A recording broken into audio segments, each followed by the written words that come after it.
Hey, this is James, Ken, Matt, and Branimir, and we're here to talk over this video of us playing survival mode. We're testing out the new servers, so we're actually playing on an external server here and trying to get it to crash. Luckily, Which it did not. It did not Rock crash, so our solid. first test Yeah. was really Rock good. solid. Rock solid. That's when it's approved, ready for mass. Do you actually use mines?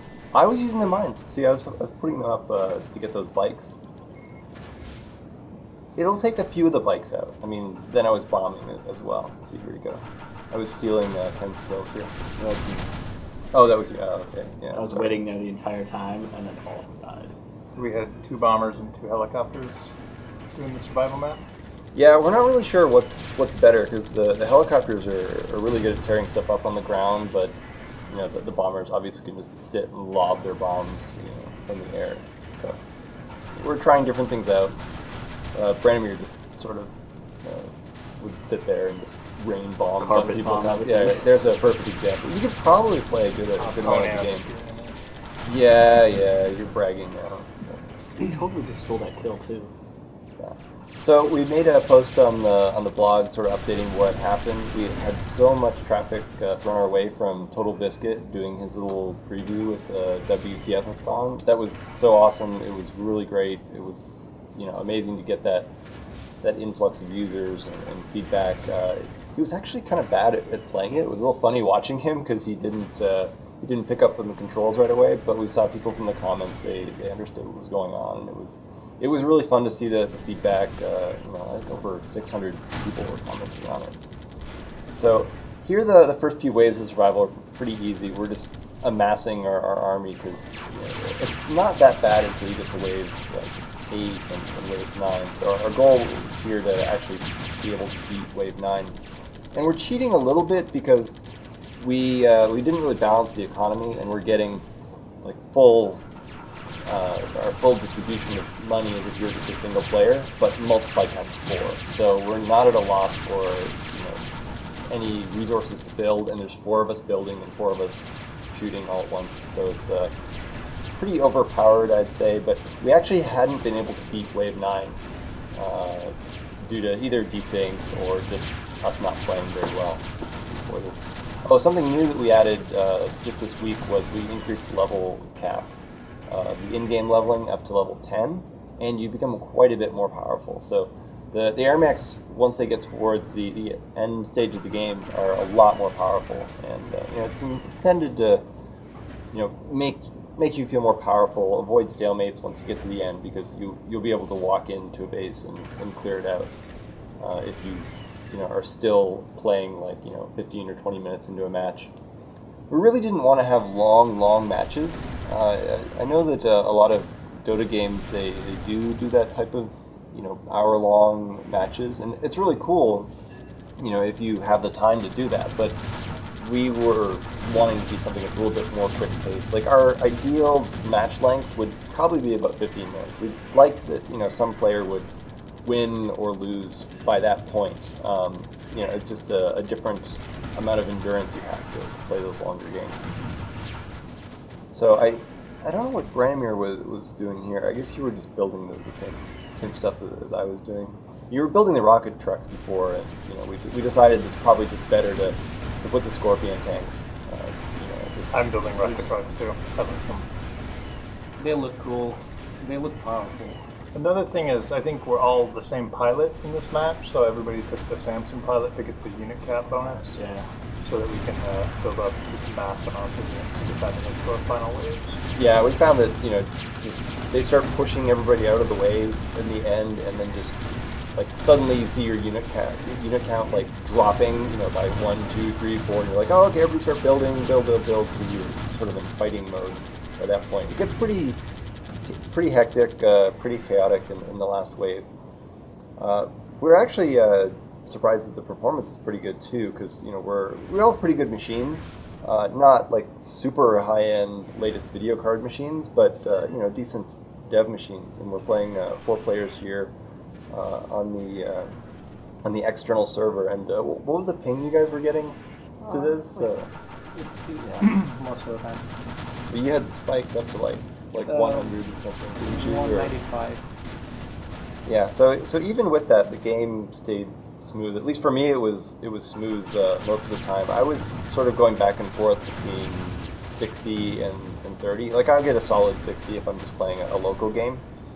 But the nice thing was now we can drop frames, um, from the instead of being locked at 60. So even if it slows down a bit to 30, it's still quite playable. It doesn't change the feel of it, because before it would change the feel when it would start slowing down. And a lot of games that they're happy just to get at 30, and I've always pushed for 60. I just think that games look a lot smoother, especially when there's a lot of movement, like horizontal movement in these top-down games.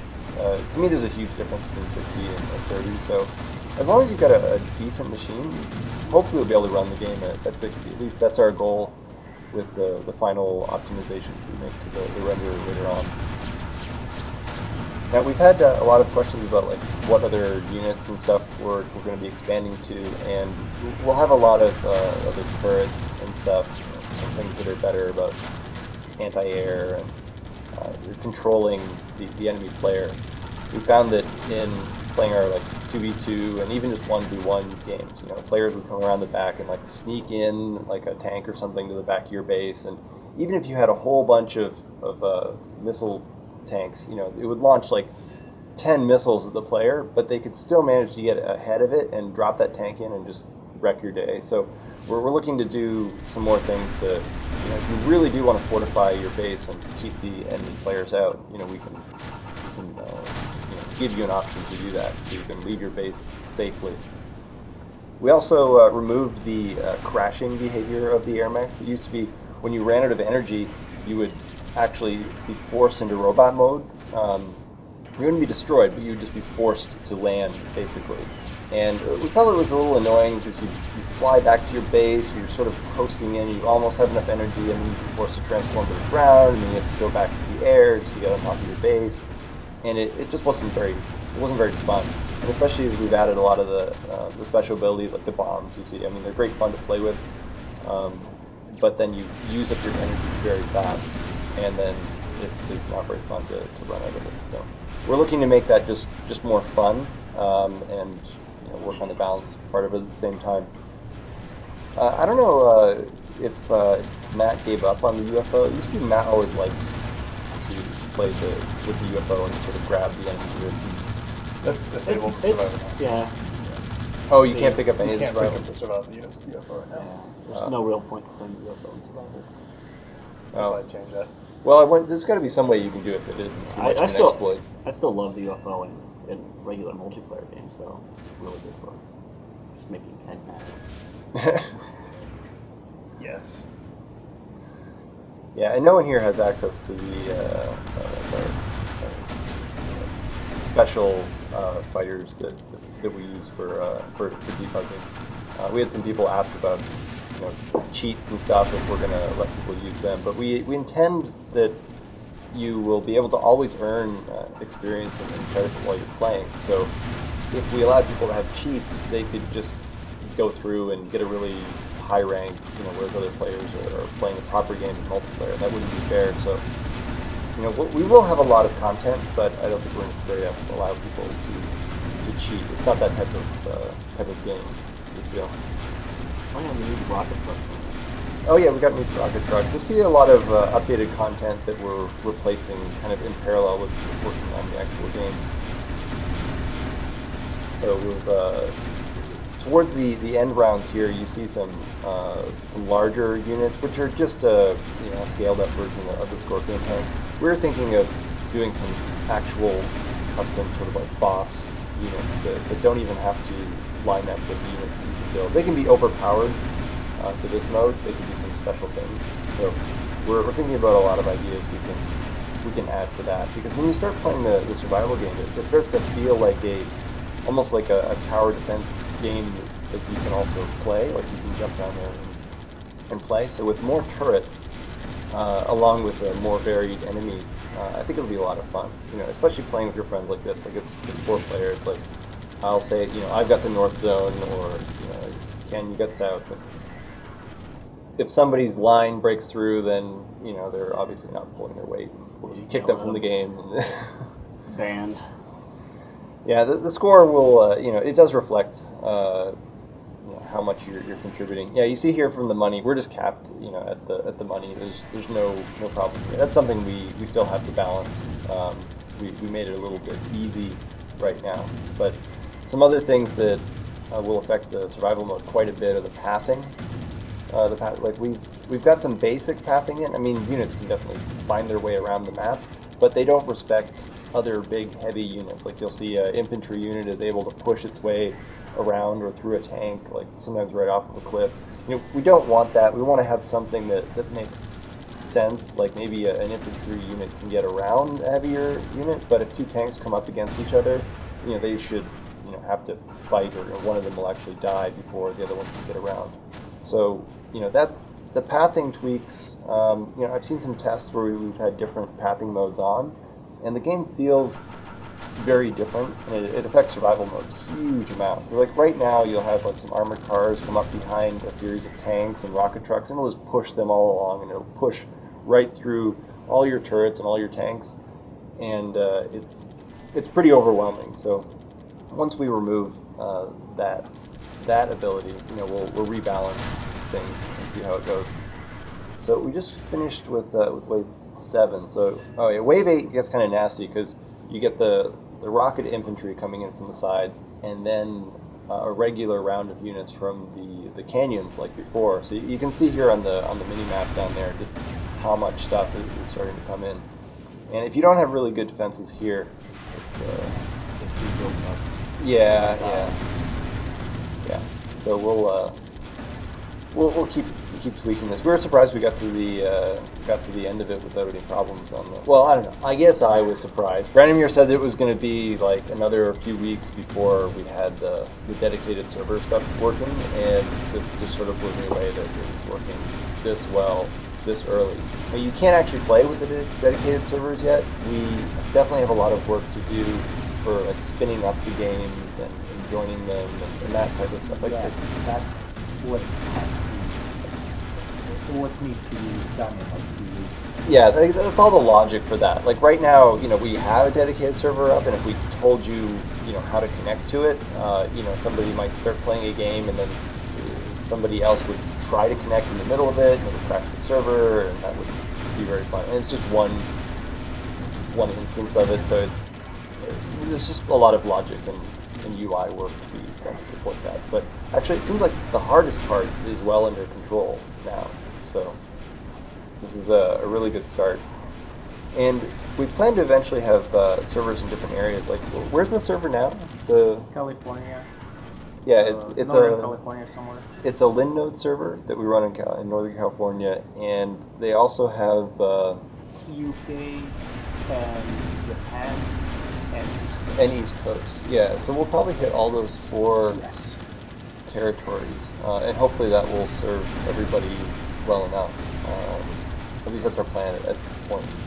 So you'll sort of, it would be matching like you do in, we saw the UI from Dota 2, like how you can say, I want to be included in matchmaking for this region or not. And as long as your ping is okay, to work. I don't know if you want to. Yeah, other players will be able to see your ping and kick you out based on that if they don't want to play with high ping players. So on wave 9 now. Oh yeah, look at the mini map there. Yeah, this would be totally unbeatable if it went to the new level, up to level 10.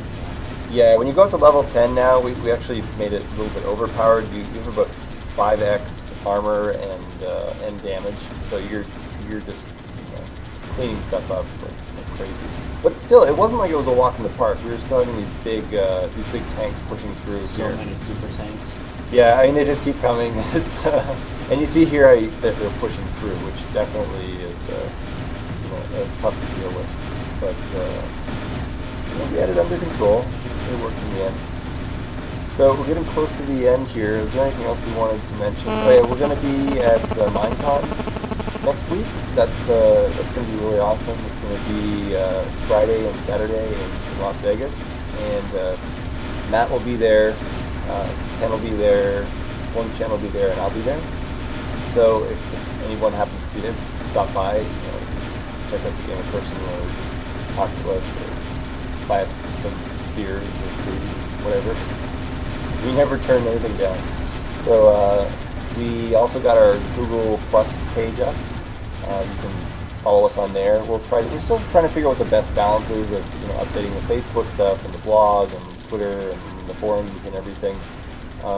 Wherever we sort of have the most traffic, the most response from, we'll update those more frequently. We also entered AirMech into the IGF. We saw the page is up for that, and that's really cool.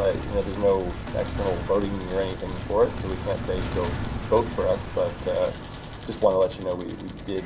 Unless you're an IGF vote. Yes, IGF judges, definitely please vote for us. And keep in mind that we're constantly working on the game and improving it. And I just hope they take a good look at it at the right points. Victory. Yeah, we won. This is at the end. Although Ponam lost. I don't know how that works. I guess we should fix the UI for that. That will shave the horde over there or something like that. Okay, thanks. Talk to you next time.